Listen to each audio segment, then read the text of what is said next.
This is Limelight America. Here's your host, Michael Drew Shaw.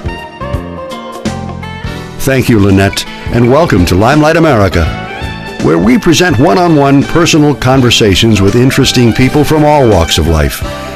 These up-close encounters with people of the fascinating and inspiring kind include business, entertainment, sports, and artistic entrepreneurs, scholars, role models, and philanthropists who impact the quality of life for us all. After 21 years as a school teacher, the principal of Robinson, Illinois Elementary was familiar with children's fondness for candy. At age 45, the teacher turned entrepreneur opened a small soda and candy shop where he made a distinctive English toffee treat in the back room. Business was brisk, and by 1931, the ex-teacher had moved to a bigger store where he was eventually forced into mass production to keep up with the demand. Though his 1-ounce toffee bar became world famous, the inventor never suffered the caloric consequences of eating too much of his own product. A small, spry man, he sometimes weighed less than 105 pounds. His name was Lawrence S. Heath.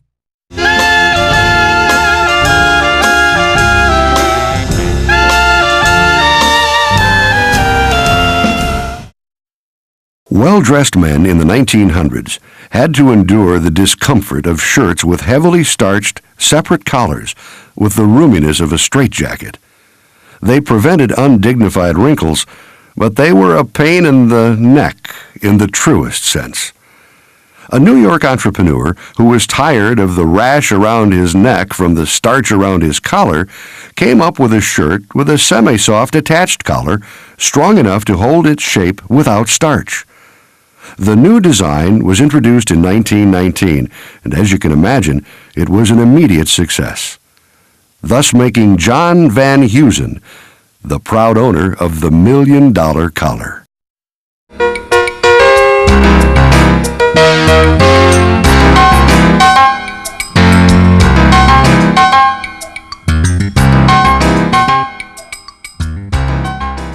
You're listening to Limelight America. Next, a chapter from Tom Feltenstein's 10-Minute Marketer. The owner of a chain of 3 pizza shops in West Palm Beach, Florida, had a good, solid, growing business until Domino's rode into town. In no time at all, he found himself looking out his window and shaking his head in dismay as a caravan of Domino's delivery cars rolled past all day long. When he opened his first pizza shop years earlier, few people had ever heard of Domino's. His business was still good, but growth had stalled. He specialized in delivery, but now he was being squeezed out of his own market. He'd wasted a lot of hard-earned and even borrowed money on TV commercials, billboards, radio spots, and running ads in the local papers. None of it moved the needle. When I met this entrepreneur, he was about as frustrated as any business person I've ever met. "I don't get it. I used mass marketing for the past 15 years and it worked. It's not working for me now, and Domino's has 40 stores in this market." I suggested he hire people to go door to door and march the streets spreading this message: cut the Domino's ad out of your yellow pages and bring it in for 25% off any pizza. He put up posters promoting the campaign in his 3 stores, inside his 4 walls. We had all of his employees wear buttons that said, "Ask me about the yellow pages." And they did. The campaign, a real David versus Goliath gambit, generated excitement and provided weeks of word-of-mouth marketing. His sales took off, and so did repeat business. As a side benefit, hundreds of phone books lost their Domino's ads. The United States Marine Corps, formed 230 years ago, is an institution that has remained true to its values, and they have benefited from neighborhood marketing. They have 3 primary missions: recruit young men and women who are capable of being Marines, win battles, and return those young men and women back to the civilian corps as better citizens. To do this, they have to recruit 43,000 new Marines a year. Mom is an instant disqualifier. Johnny comes home from school and says, "Hey, I talked to the Marine Corps recruiter today and I want to join."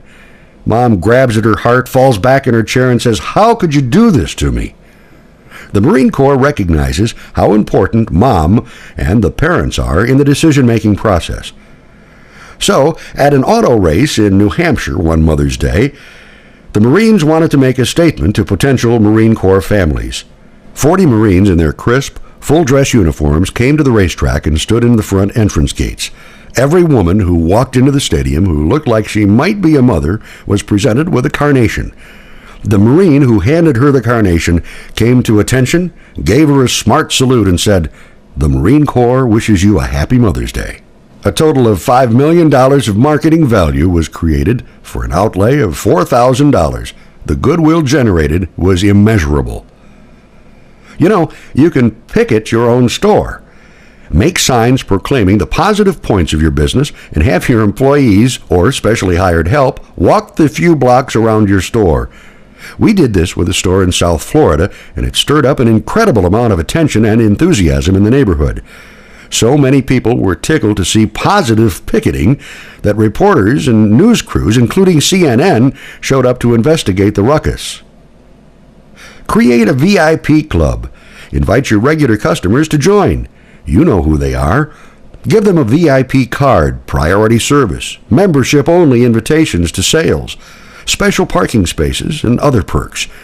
To build awareness of the club and its rewards, conduct the initial membership drive within your four walls with posters and displays. If your business is located in a state that has a lottery, give away tickets to increase visit frequency and interest in special sales. When the jackpot reaches $20 million, buy $100 worth of lottery tickets and hand out one with each purchase of the item or service that you're promoting. Now here's a graphic illustration of the power of neighborhood thinking and proof of my argument that targeted marketing within a 10-minute drive of your front door is your best approach. A few years ago, I designed a campaign for a store in Huntsville, Alabama. We bought 5,000 bright yellow ping pong balls and printed prizes on them, along with the name of the store. We rented a helicopter and dropped the balls over a 20-mile radius on one side of town. On the other side of town, we sent out 5,000 direct mail pieces to people living within a 3-mile radius of the store. The direct mail piece offered the same prizes that were printed on the ping pong balls. We had a 20% same-store sales increase from the direct mail pieces. We got only a 2% increase where the balls were scattered. Why does mass marketing fail? Because it's like aiming at a target while blindfolded. Given unlimited ammunition, or enough ping pong balls, you'll eventually hit the target, but look at all the bullets you'll waste. Think about creating colorful, interactive, dazzling displays to promote your products in every zone of your business. At the front counter, in the waiting or reception area, in the service or product area, even in the parking lot. Every zone represents an opportunity to remind your customers how much they should appreciate your outstanding products and services, and your proximity to their workplace and homes.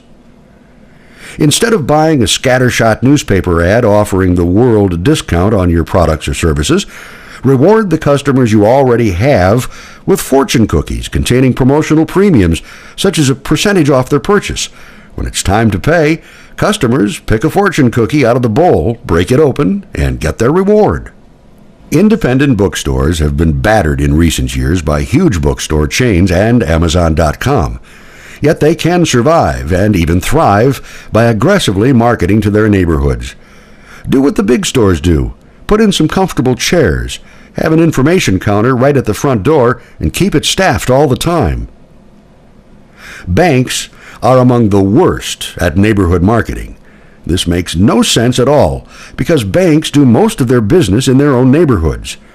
They spend millions on advertising, but I have yet to see a single bank ad that didn't make the same tired claim: your friendly neighborhood bank. The two banks that I do business with have never once asked me what I need. You'd think they'd come to visit me and say, "Look, you're a really great customer. Here are the 5 services you use, and here are 20 more we'd like to tell you about." They've got all these products. They know just about everything about me. They know where I live and what I spend and what I save. They've got a built-in market to sell the other products, and it just amazes me that they don't mine the gold they already have inside their 4 walls.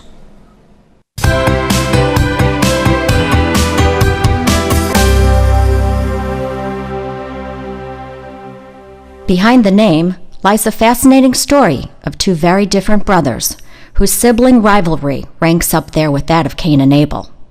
Will Keith Kellogg.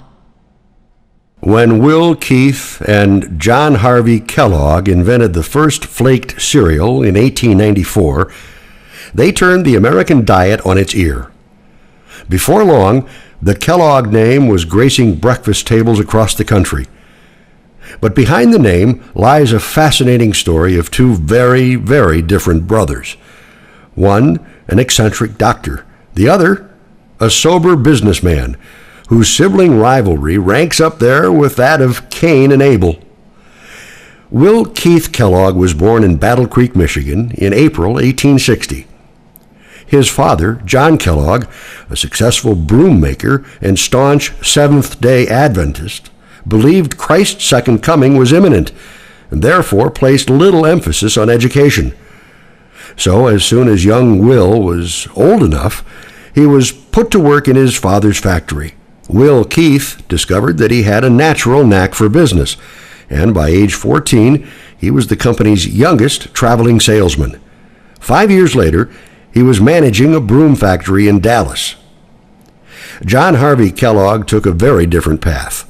A flamboyant physician, author, and inventor, Dr. Kellogg had gained world renown as head of the Battle Creek Sanitarium, offering radical treatments that promised to revitalize the body, mind, and spirit.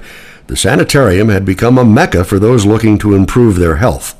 As patronage at the sanitarium increased, the good doctor decided he needed someone to keep the books and help him run the place. For this, he turned to his younger brother, Will Keith, who had returned to Michigan in 1880. In addition to his business knowledge, there was another reason John chose Will Keith. He knew that the shy young man posed no threat to his control of the sanitarium. At the core of Dr. Kellogg's biologic living program was a firm belief in vegetarianism, but he had difficulty convincing his patients to give up meat. So John established an experimental kitchen and put Will Keith to work inventing a palatable substitute for meat made from wheat. For years, John had been trying to duplicate a cereal product made in Denver called shredded wheat. Unfortunately, shredded wheat didn't go over very well with the sanitarium's visitors. Will Keith searched for a way to turn wheat into something more tasty, and he hit upon the idea of creating a wheat flake. However, the mushy wheat batter simply refused to cooperate. After several unsuccessful attempts, Will Keith went home to ponder the problem. When he returned to the lab several days later, he found that the batter had molded. In disgust, he gave the crank of the flaking machine a turn, and to his surprise, out came perfect flakes. Apparently, the mold had given the batter the rise it needed to flake. Will Keith quickly discovered that the process worked just as well with oats, rice, and corn. But although it was Will Keith who had stumbled upon the answer, it was John who took all the credit, claiming the idea had come to him in a dream. To Will Keith's frustration, John insisted that the new cereal be sold only to the sanitarium's patients. Where Will Keith saw dollar signs, John only saw good health. The two brothers hadn't been very close to begin with, and now their differences began to open a chasm between them. In 1891, a would-be entrepreneur named Charles W. Post arrived at the sanitarium for treatment. He was there for a serious digestive system disorder. Post saw a potential gold mine in the products being created at the sanitarium's experimental kitchen, and became particularly fascinated with the Kellogg's attempts to create a coffee substitute made from cereal. When alerted to Post's curiosity, John replied, "Let him see everything we're doing. I shall be delighted if he makes a cereal coffee." And Post did just that. In 1895, he began marketing Postum, a cereal coffee made from grain and molasses, like Kellogg's. Postum was a great success, especially in the winter. But Post needed a product to sell in the summer, so he began marketing a cereal called Grape Nuts. By 1901, Post had made his first million. Post's success rankled Will Keith, who hated the idea of an upstart Texan getting rich on the sanitarium's creation. After several unsuccessful attempts to get his brother to sell the sanitarium's cornflakes commercially, Will Keith decided to strike out on his own. Looking for a way to make the cornflakes taste better, he added malt flavoring to the recipe. When Dr. Kellogg, who promoted a sugar-free diet, found out, he was furious. But Will Keith didn't care. He was sure he'd found the formula for his success, and in 1906 he separated from his brother and formed the Battle Creek Toasted Cornflake Company. The business acumen Will Keith had displayed in his youth reemerged, and by 1910 he was a million-dollar business. Will Keith's success infuriated John, who resented the commercialization of his creation and name. In retaliation, Dr. Kellogg changed the name of his company to Kellogg Food Company. In turn, Will Keith changed his company to Kellogg Toasted Cornflake Company.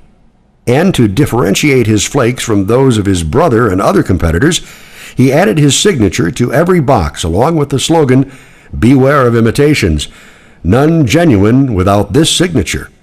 It marked the beginning of what would become a decade-long court battle over who owned the Kellogg name. In 1910, Will Keith sued John.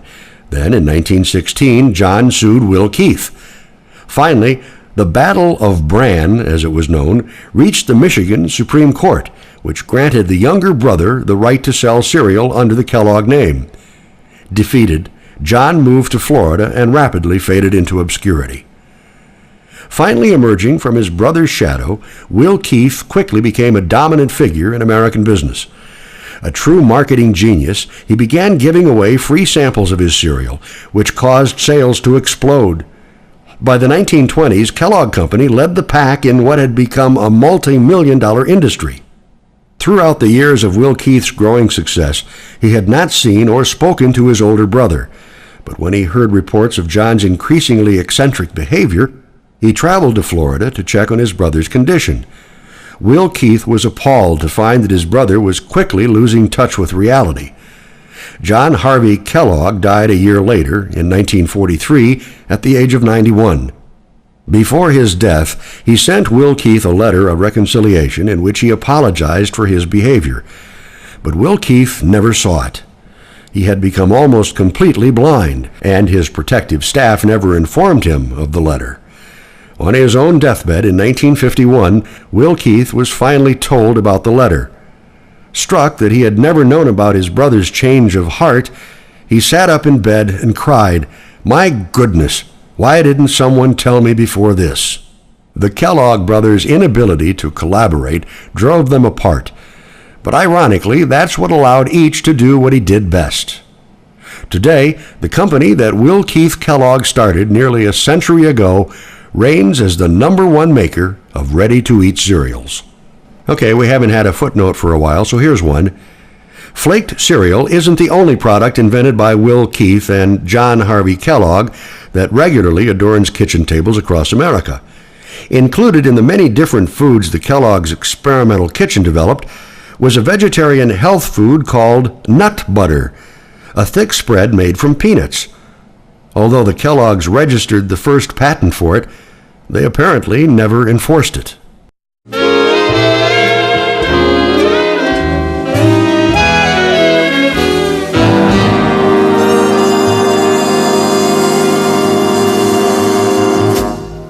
Everybody has talent. It's just a matter of moving around until you've discovered what it is. George Lucas. No other 20th century filmmaker has had a greater impact on the film industry than George Lucas. His zeal for innovation forged a new relationship between entertainment and technology that revolutionized the art of motion pictures. His uncanny business acumen turned film licensing and merchandising into a multi-billion-dollar industry, and his Star Wars trilogy ushered in the era of the Hollywood mega blockbuster. Lucas was born in Modesto, California, on May 14, 1944. As an adolescent who, as he says, barely squeaked through high school, Lucas aspired to be an auto racer. He changed his mind about racing when a near-fatal accident crushed his lungs and sent him to the hospital for 3 months, just days before his high school graduation. The experience changed Lucas. He said, "I realized that I'd been living my life so close to the edge for so long. That's when I decided to go straight, to become a better student. to try to do something with myself. Lucas enrolled at Modesto Junior College, where he developed a fascination with cinematography. Deciding on a career in film, he applied to the prestigious University of Southern California Film School. USC was a milestone for Lucas. Suddenly, my life was film, every waking hour, he says in a 1997 Playboy interview. He concentrated on making abstract science fiction films and mock documentaries, which caught the attention of director Francis Ford Coppola, who invited Lucas to sit in on the shooting of Finian's Rainbow. Coppola also persuaded Warner Brothers to make a film of one of Lucas's student movies. The full-length feature, THX 1138, was released in 1971 to modest reviews and a lukewarm reception at the box office. But studio executives were impressed with Lucas's obvious talent. THX had earned Lucas a reputation as a skilled but mechanical filmmaker devoid of humor and feeling. His second film, American Graffiti, which was based on his own coming of age in Modesto, would change that.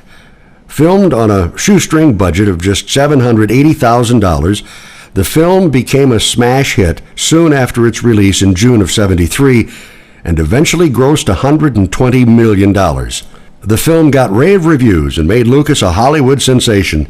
It also proved to be a defining moment for Lucas, as both a filmmaker and a businessman. Studio honchos pulled rank and made changes to Lucas's final version. The changes were minor, but the scars were lasting. I'm very aware as a creative person that those who control the means of production control the creative vision, he says. It's not a matter of saying, you're going to let me have the final cut because no matter what you do in a contract, they'll go around it. Whereas, if you own the cameras and you own the film, there's nothing they can do to stop you. And that's exactly what Lucas set out to do.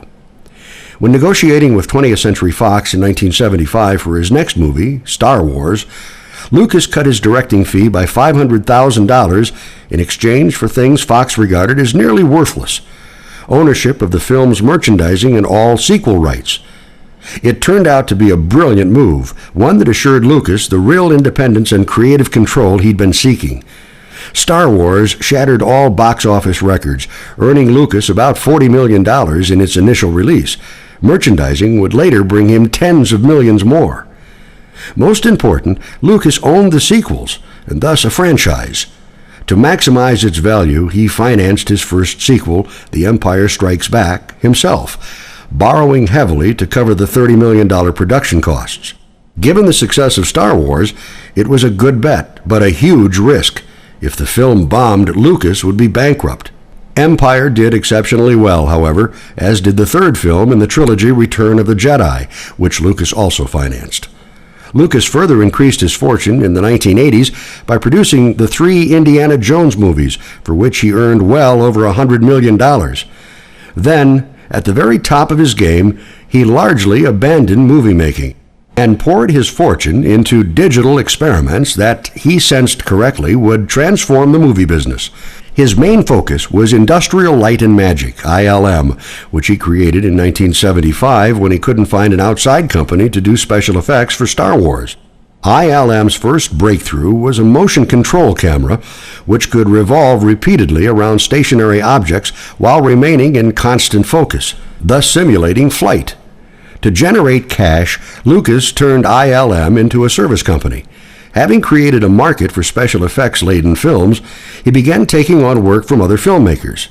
This way, he could keep developing techniques while other people funded his research.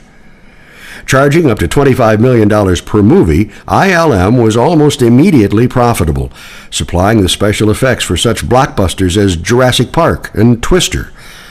Lucas funneled ILM profits into related businesses that sprang from his research. Skywalker Sound emerged as the industry's top audio post-production company, which then branched out to providing a digital sound system for movie theaters and homes under the name THX, in honor of his first film.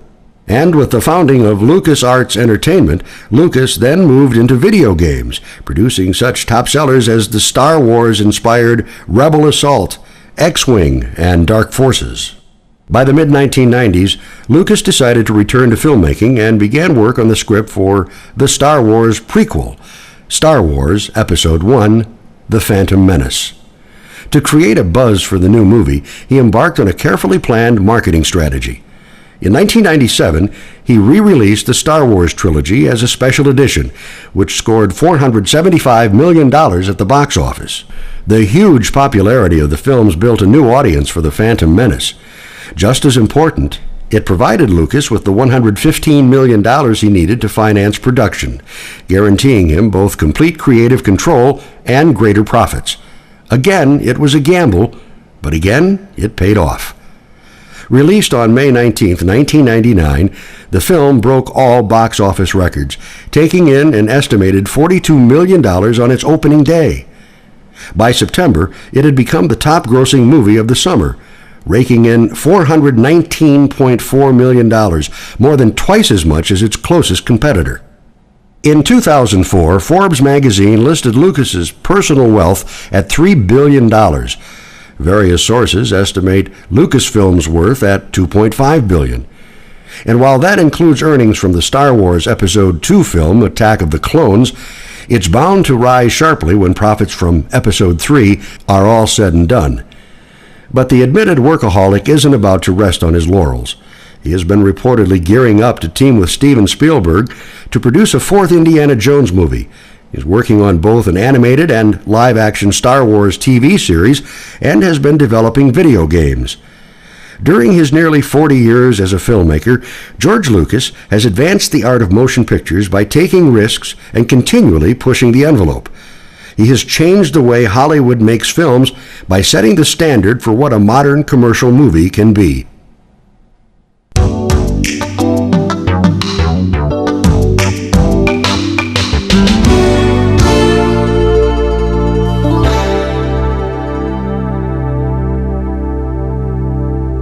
You're listening to Limelight America.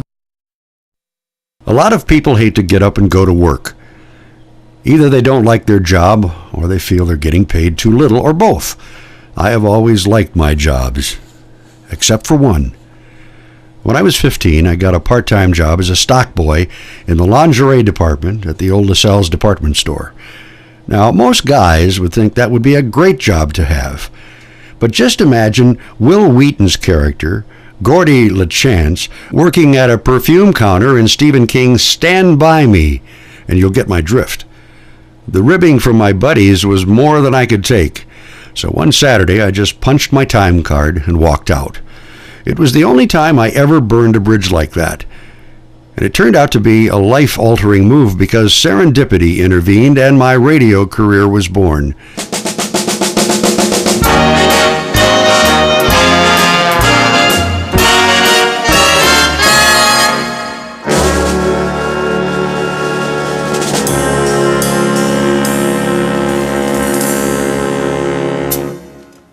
Like everybody else, new wave thinkers need occasional reality checks. If you're a member of the Blue Sky Battalion, here's an important one to keep in mind. Don't fall in love with your idea. Keep the facts in perspective.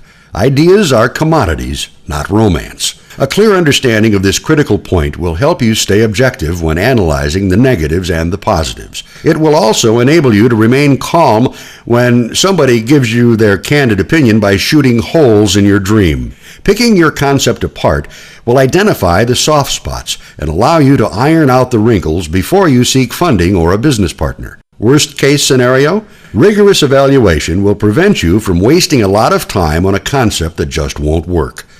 And that's something you need to know sooner rather than later.